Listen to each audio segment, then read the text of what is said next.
नमस्कार, news one India देख रहे हैं आप। मैं हूं आपके साथ कोमल गंगवार। उत्तर प्रदेश विशेष में आप सभी का बहुत स्वागत है। खबरों की शुरुआत करेंगे तो बरेली से खबर, जहां 3 दिनों तक 12 साल की किशोरी को यातनाएं दी गई। किशोरी की मां ने प्रेमी के साथ मिलकर नशीला पदार्थ दिया। नशे की हालत में किशोरी गांव पहुंची, जहां अस्पताल में उसे भर्ती कराया गया है। फिलहाल आपको बता दें, किशोरी की मां अपने प्रेमी के साथ फरार है। पुलिस ने जांच शुरू कर दी है। बरेली के शाही थाना क्षेत्र की ये घटना बताई जा रही है। तो 3 दिनों तक 12 साल की किशोरी को यातनाएं दी गई।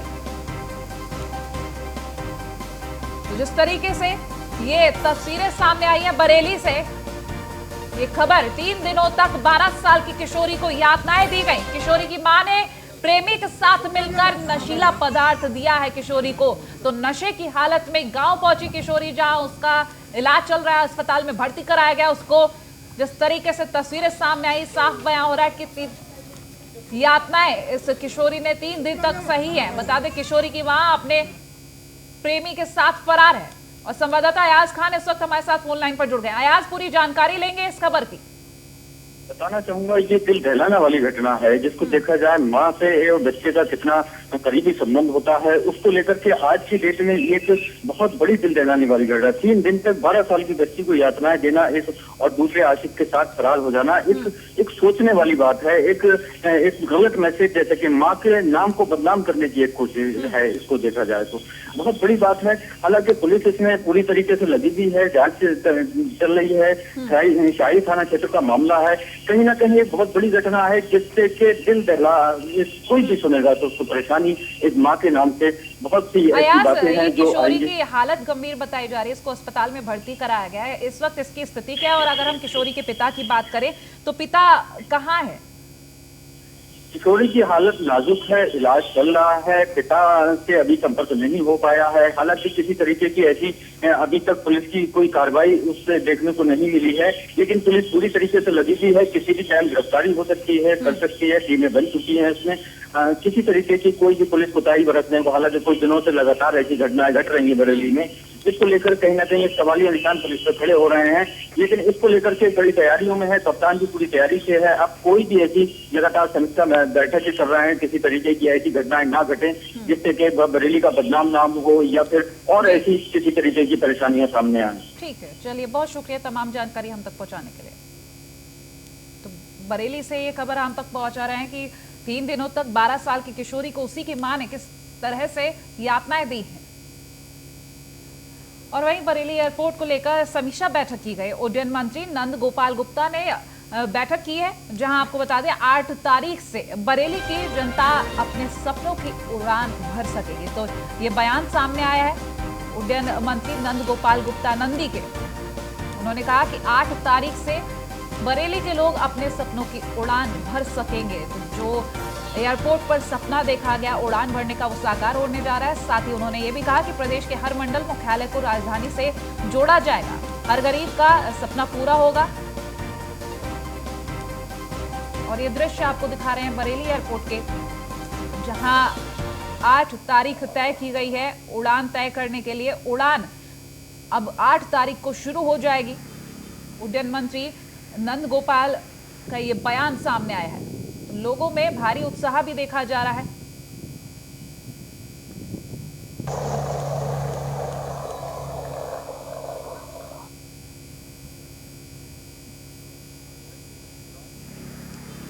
उड्डयन मंत्री नंद गोपाल गुप्ता का साफ कहना कि हर गरीब का सपना पूरा हो सकेगा। प्रदेश के हर मंडल मुख्यालय को राजधानी से जोड़ा जाएगा। 8 मार्च से उड़ान शुरू हो जाएगी बरेली एयरपोर्ट से। तो कहीं ना कहीं बरेली वासियों के लिए ये बड़ी खबर और एक ये खुशखबरी उनके लिए, क्योंकि जो लंबे वक्त से इंतजार था कि कब एयरपोर्ट शुरू होगा, कब यहां से उड़ान शुरू होगी, वो इंतजार अब खत्म होता नजर आ रहा है। 8 मार्च से उड़ान शुरू हो जाएगी। लोगों में भारी उत्साह देखा जा रहा है।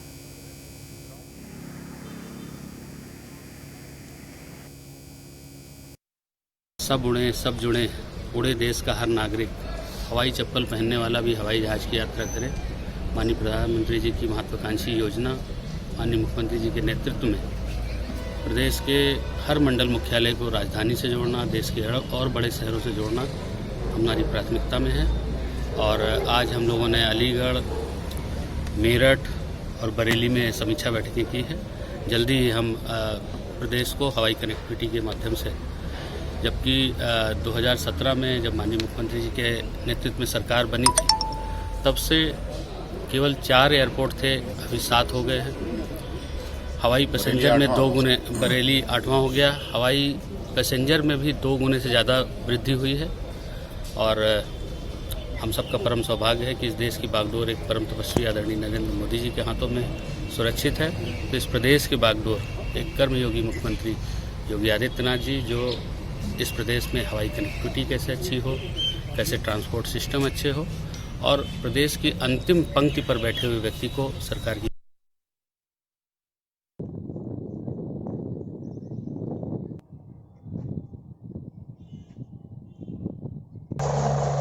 भी भारी उत्साह देखा गया।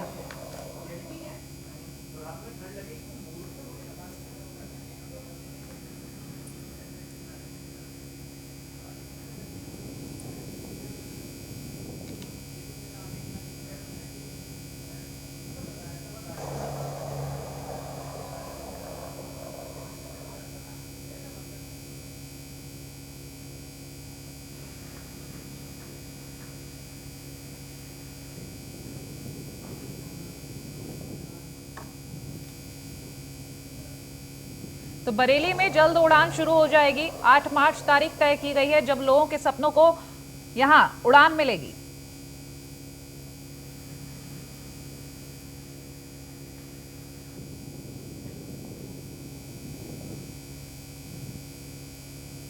और खबर प्रयागराज से, जहां प्रसपा अध्यक्ष शिवपाल यादव का बयान सामने आया। उन्होंने कहा कि हम सभी गैर बीजेपी पार्टी से गठबंधन के लिए तैयार हैं। जिस तरीके से उनके बयान सामने है, साफ लगता है कि आने वाले वक्त के लिए वो तैयार हैं। तो सपा से गठबंधन कर लेंगे, विलय नहीं करेंगे।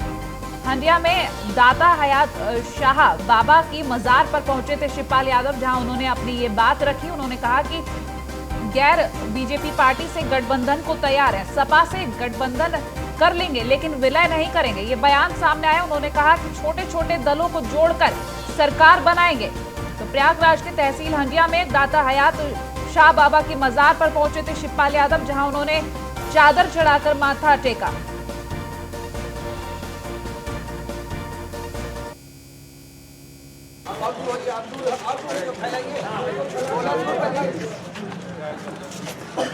ताकत दीजिए। यादव का ये बयान सामने आया, जब उन्होंने कहा कि हम सभी गैर बीजेपी पार्टी से गठबंधन कर लेंगे और छोटे छोटे दलों से हाथ मिला लेंगे। तो ये जो पार्टी है भारतीय जनता पार्टी जुबलेवाद, और अभी तक जितने भी वादे किए थे एक भी तो वादा पूरा किया नहीं। तो इतना झूठ बोलते हैं ना, 7 साल के लगभग हो रहे हैं, एक भी वादा पूरा नहीं किया। जो भी इन्होंने निर्णय लिए हैं, जो भी कानून बना रहे हैं, केवल बड़े बड़े पूंजीपतियों के लिए, और इसकी वजह से पूरे देश के सामान्य वर्ग, गरीब वर्ग, सबकी कमर महंगाई इतनी है, भ्रष्टाचार इतना बढ़ा है, इनके जो वादे सब खोखले निकले हैं। तो हमने ऐलान किया है, छोटे छोटे दल हैं जैसे प्रगतिशील मानव समाज पार्टी, प्रेमचंद है राष्ट्रीय। इस तरीके से मैंने कहा कि जितने भी भटक रहे लोग हैं, समाजवादी है, चौधरी चरण सिंह वादी भी है, और गांधीवादी है, मानवतावादी है, छोटे छोटे दल हैं जैसे राजभर सब लोग इकट्ठे होकर के भारतीय जनता पार्टी का काम। और खबर मुजफ्फरनगर से, जहां कांग्रेस की किसान रैली थी। आज बता दें, कांग्रेस महासचिव प्रियंका गांधी वाड्रा ने उस रैली को संबोधित किया है। उन्होंने कहा उस दौरान कि दिल्ली के बाहर किसान संघर्ष कर रहे हैं, किसानों को मारा गया, पीटा गया, किसानों को आतंकवादी कहा गया। जब किसान रोते हैं तो प्रधानमंत्री जी मुस्कुराते हैं। 2 हवाई जहाज खरीदे लेकिन किसान के लिए पैसे नहीं। 16,000 करोड़ के 2 हवाई जहाज खरीदे गए हैं। तो अहंकारी राजाओं की तरह बन गए हैं प्रधानमंत्री। इस किसानों की रैली को संबोधित करते हुए प्रियंका गांधी वाड्रा ने पीएम मोदी पर जमकर हमला बोला, जहां उन्होंने कहा कि 2 हवाई जहाज खरीद लिए लेकिन किसानों के लिए पैसे नहीं है। 16,000 करोड़ के 2 हवाई जहाज खरीदे, ऐसे अहंकारी राजाओं की तरह बन गए हैं प्रधानमंत्री। तो प्रधानमंत्री मोदी पर निशाना साधते हुए नजर आई हैं इस रैली के जरिए प्रियंका गांधी वाड्रा। जय जवान, जय किसान, जय किसान।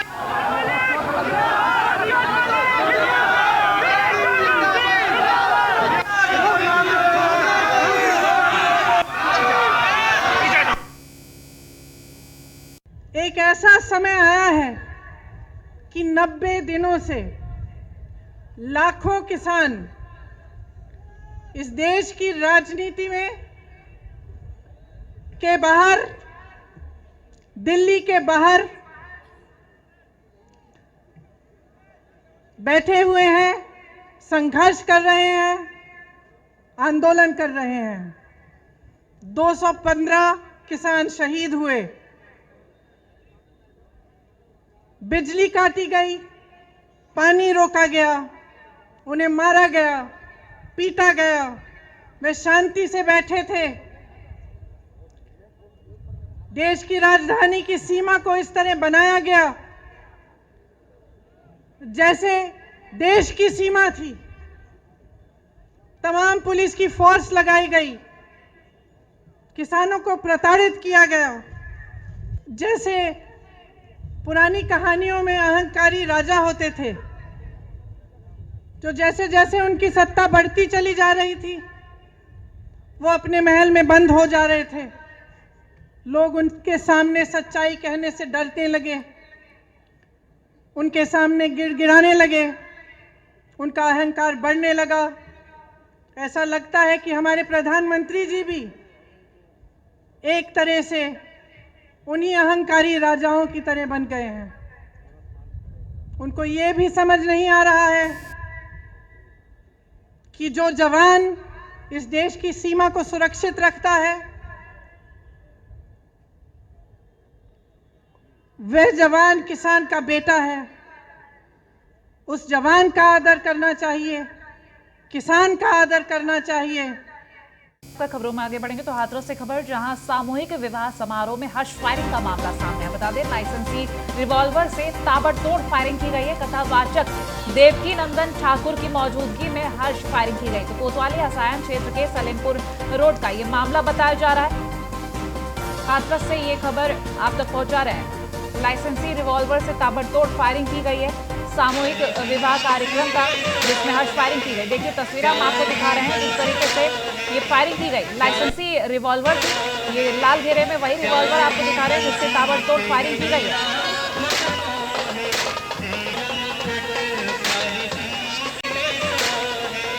कथावाचक देवकी नंदन ठाकुर की मौजूदगी में यहाँ ये हर्ष फायरिंग की गई है। कोतवाली हसायन क्षेत्र के सलेमपुर रोड का ये मामला सामूहिक विवाह कार्यक्रम था, जिसमें ये हर्ष फायरिंग की तस्वीरें सामने आई हैं।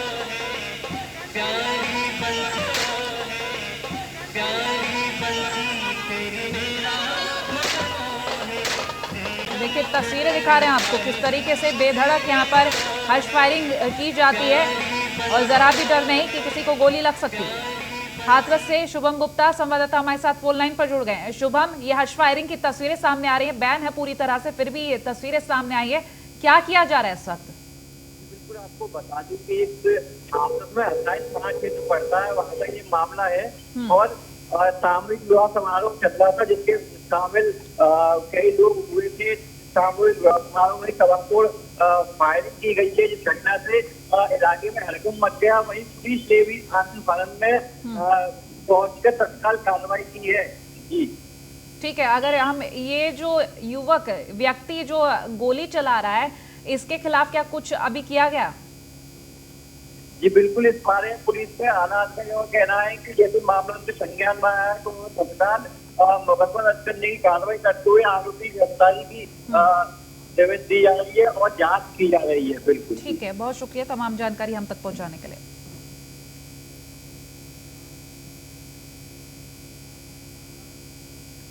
और खबर कानपुर से है, जहां दलित किशोरी के साथ गैंगरेप की वारदात सामने आई। बता दें, गांव के 3 युवकों ने बंधक बनाकर युवती के साथ गैंगरेप किया। बेहोशी की हालत में किशोरी को खेत में छोड़कर भाग गए आरोपी।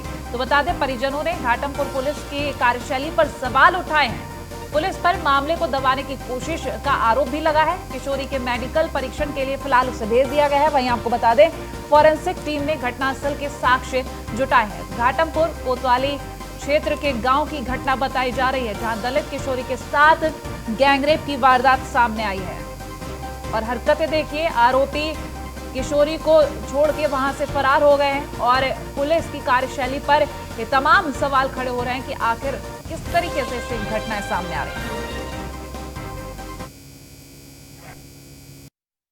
पूरे साहब 6 बजे लेके 6:30 बजे और हम चले गए भट्टा में चौकीदारी करने। तो यहाँ पुलिस छाप लिया, छाप के पकड़ के ले गए। अच्छा, हाँ। कितनी दूर ले गए? क्या कोई वाहन से ले गए थे? क्या है? कोई मोटरसाइकिल में लाद के ले गए, काफ़ी दूर ले गए, 10-12 खेत ले गए। हाँ। फिर उसके बाद बलात्कार किया। हाँ। अच्छा, कितने लोग शामिल थे? कहाँ के रहने वाले हैं? यही गांव के रहने वाले हैं। अच्छा। हाँ। कितने लोग हैं? 3।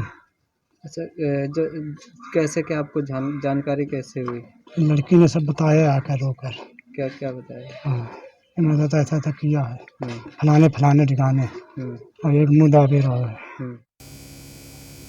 योगी सरकार भले ही जनता की समस्याओं को लेकर गंभीर दिख रही हो, लेकिन उनके मातहतों पर इसका कितना असर पड़ रहा है? जब इस मामले की पड़ताल न्यूज़ 1 इंडिया ने की तो लापरवाह अधिकारियों की सच्चाई सामने आई।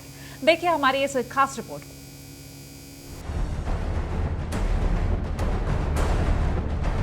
प्रदेश के मुखिया भले ही जनता की समस्याओं को लेकर गंभीर हो, लेकिन क्या उनके कर्मचारियों पर इसका असर पड़ रहा है? योगी सरकार ने लेट लतीफी कर्मचारियों को साफ तौर पर निर्देश दिए थे कि वे समय पर अपने दफ्तर जाएं, नहीं तो उन पर कड़ी कार्रवाई की जाएगी। लेकिन क्या वे अधिकारी या कर्मचारी समय पर दफ्तर पहुंच रहे हैं? इस बात की पड़ताल करने न्यूज़ 1 इंडिया की टीम जब सिद्धार्थनगर जिले के बर्डपुर ब्लॉक पहुंची तो पता चला कि ब्लॉक के वीडियो नीरज कुमार शासन के निर्देशों की धज्जियां उड़ा रहे हैं। उत्तर प्रदेश के मुखिया माननीय योगी आदित्यनाथ ने एक आदेश जारी कर अधिकारियों को साफ निर्देश दिए थे कि सारे अधिकारी सुबह 9 बजे से 11 बजे तक अपने कार्यालय पहुंचकर जनता की समस्याएं सुनेंगे। आज इसी की हकीकत जानने हम पहुंचे हैं विकासखंड बर्डपुर। विकासखंड इस समय मौजूद हम विकासखंड बर्डपुर के ब्लॉक पे, जहां वीडियो की हकीकत जानेंगे कि वीडियो अपने चैम्बर में आए हैं कि नहीं आए हैं, जनता की समस्याएं सुन रहे हैं कि नहीं सुन रहे हैं। आप साफ देख सकते हैं कि यहाँ बोर्ड पे लिखा है 9 बजे से 11 बजे तक जनता से मिलने का समय। 9:40 हो रहा है। वीडियो महोदय अपने अपने कार्यालय नहीं पहुँचे हैं। जनता अपनी समस्याएँ लेकर उनके पास मिलने आई है, लेकिन वीडियो महोदय नहीं है, जिसको लेकर जनता परेशान है। ऐसा पहली बार नहीं है जब बीडीओ महोदय देर से आए हों। कई लोगों का तो ये भी कहना है कि उन्हें 20 किलोमीटर दूर से आने के बावजूद भी अपनी समस्याओं को सुनाने के लिए घंटों इंतजार करना पड़ता है, जिसके बाद भी उनकी समस्याएं सुनने वाला कोई नहीं है और उन्हें हमेशा की तरह खाली हाथ ही वापस लौटना पड़ता है। हमारा नाम अयूब है, हम ब्लॉक पे आए वीडियो से मिलने। क्या हुआ, वीडियो मिले कि नहीं मिले हैं। हम सुबह 9 बजे से खड़े हैं, अभी तक मतलब नहीं आए हैं। और डेली हम आते हैं 12-13 किलोमीटर की दूरी से। जब भी आना होता है मुलाकात नहीं होती, काम भी नहीं होता है, मतलब नौकर जाना पड़ता है। बहुत सारी दिक्कतें हैं। 12, 15, 20 किलोमीटर की दूरी से आओ, काम नहीं होता है, आओ यहाँ पे इंतजार करो, उसको चले जाओ, फिर नुकसान तो होता है हमारा। कितने दिन से आप यहाँ आ रहे हैं? अरे हम कम से कम 8-10 दिन से आ रहे हैं। अभी तक आपको काम नहीं। ऐसे में सवाल ये है कि आखिर सरकार के कड़े निर्देशों के बावजूद भी सरकारी कर्मचारी सरकारी कामों में पलीता लगाने में कोई कसर नहीं छोड़ रहे हैं। आखिर इन लापरवाह अधिकारियों पर कार्रवाई कब तक होगी? जनता आती तो है अधिकारियों से मिलने, लेकिन अधिकारी कभी मिलते नहीं है। जनता निराश होकर अपने घर चली जाती है। तो ये आखिर अपने आप में एक बड़ा सवाल है। जब अधिकारी मुख्यमंत्री के आदेश की अवहेलना कर रहे हैं तो ऐसे अधिकारियों पे कार्रवाई कब? Saddam Khan, news 1 India, Siddharthnagar. फिलहाल बुलेटिन में इतना ही। देखते रहे न्यूज़ 1 इंडिया। नमस्कार।